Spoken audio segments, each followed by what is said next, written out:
Eu vou começar esse vídeo já falando que não vai ter sensacionalismo nenhum, né? Vai ser tudo com muito respeito, que é assim que eu acredito que tem que ser tratado um ídolo, principalmente um ídolo como a Arrascaeta, porque recentemente, não sei nas outras torcidas, mas tem havido um movimento muito forte de querer relativizar o que os ídolos são para os clubes, né?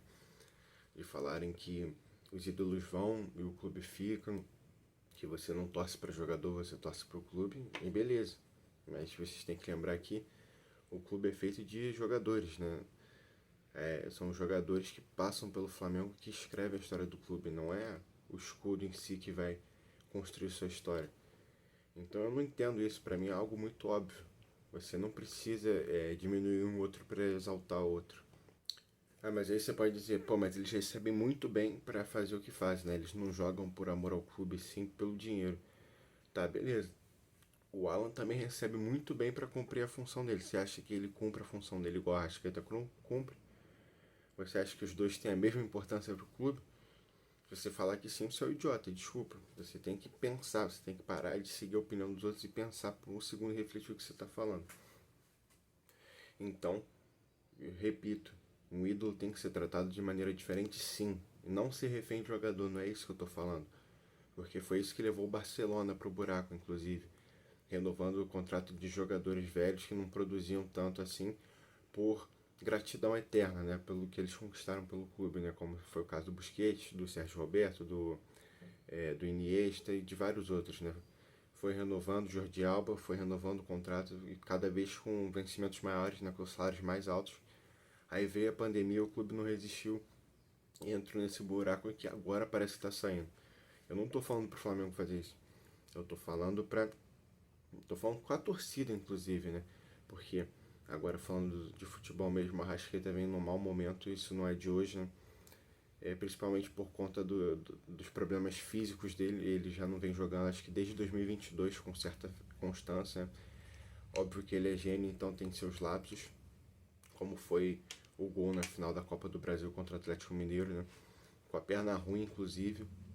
Um gol importantíssimo que foi o que abriu a vantagem na final. E outras atuações aqui e ali, ele evidentemente é um jogador muito útil, só que já faz tempo que ele não é o protagonista do time, que era o que ele costumava ser. E principalmente agora que ele pegou a camisa 10, ele tá com peso extra, né? Engraçado que o Gabigol também sofreu essa mesma coisa. O Flamengo não tá conseguindo emplacar um camisa 10, né? O Gabigol, quando jogou bem, jogava com a 9. Aí, logo antes, não tô dizendo que foi a culpa da 10, né? Mas logo antes dele pegar a 10, ele entrou em uma fase, né, em 2023, 2024.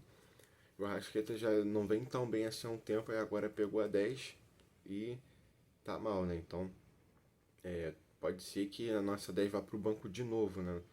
Porque foi assim com o Diego na maior parte do tempo, quando ele era o 10. O Gabigol pegou a 10 e foi pro banco, né? Foi pro banco pro Pedro. E o Arrascaeta é isso que eu gostaria de discutir. Vocês acham que ele já deve pegar um banco? Eu tô gravando esse vídeo antes do Fla-Flu, né? Porque no Fla-Flu, o primeiro, ele foi inoperante, né? Eu tô gravando antes do segundo, o decisivo. Ele foi menos um em campo, né? Não conseguiu fazer nada, a gente sempre na esperança, né? Porque ele é um jogador diferente. Mas ele não conseguiu fazer muita coisa. Já tinha sido assim nos dois jogos contra o Vasco. Ele tá com um início de temporada muito ruim e tá causando esses dois extremos, né? Tem gente que fala que ele é intocável, né, dentro da torcida, e tem muita gente falando que ele já é jogador, tá querendo aposentar o cara, o que eu acho um absurdo, visto que aconteceu no próprio clube, né? O próprio Diego, que aceitou renovar o seu contrato várias vezes, reduzindo o salário, porque para continuar jogando no Flamengo, mesmo sendo banco, né, perdendo espaço só para continuar jogando no Flamengo, o próprio Everton Ribeiro, né, foi pro banco, ele toparia renovar o contrato com o Flamengo se fosse oferecido mais tempo de contrato e reduzindo seu salário, inclusive, mas o Flamengo não achou que era o correto no momento. Então, pra mim, o Arrascaeta é maior que os dois, né? Acho que isso daí ninguém duvida, a não ser essas pessoas, né? Que falam que o jogador é tudo igual, né? O que importa é o clube. Que aí não tem como conversar com essas pessoas. Mas eu acredito que o Arrascaeta poderia achar uma solução igual essa. Eu não tô decretando o fim da carreira dele, né? Nada impede dele voltar a jogar, porque ele é um jogador espetacular, né? tem a chance hoje, inclusive, de decidir o título pro Flamengo, né? Mas a questão é que ele não vem demonstrando melhora, né?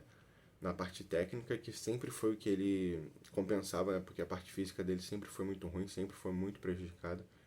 A gente sabe, né, que ele perde muitos jogos por conta de lesão, de problemas físicos, mas quando ele estava em campo ele conseguia entregar alguma coisa. Agora nem isso, porque ele tá muito lento, o peso da idade, né? Ele vai fazer 31 anos esse ano. E ainda teve esse papo esquisito recentemente do empresário dele de forçar uma renovação vitalícia com o Flamengo, né? Assinar um contrato vitalício até ele se aposentar. O que não faz o menor sentido, né? Se até o Zico saiu do Flamengo, por que o Arrascaeta não poderia sair? Mas a questão é que tem que ter tato nessas horas, né? Acho que um ídolo merece sim um tratamento diferente, como eu disse. E eu acredito que é muito cedo ainda para tirar alguma conclusão. Mas o meu medo, que eu já venho falando há um tempo, é que isso sim pode estar acontecendo, né? O fim do ciclo, né? Porque o Gabigol já foi embora no final do ano passado. E eu acredito que o Arrascaeta está se encaminhando para esse fim de ciclo. A não ser que ele tope, né, virar reserva do time, recebendo menos, perder relevância dentro do elenco. Mas eu não consigo ver mais ele como a grande estrela do time, né, o cara para decidir os jogos com frequência, visto que ele não consegue jogar em alto nível por um bom tempo.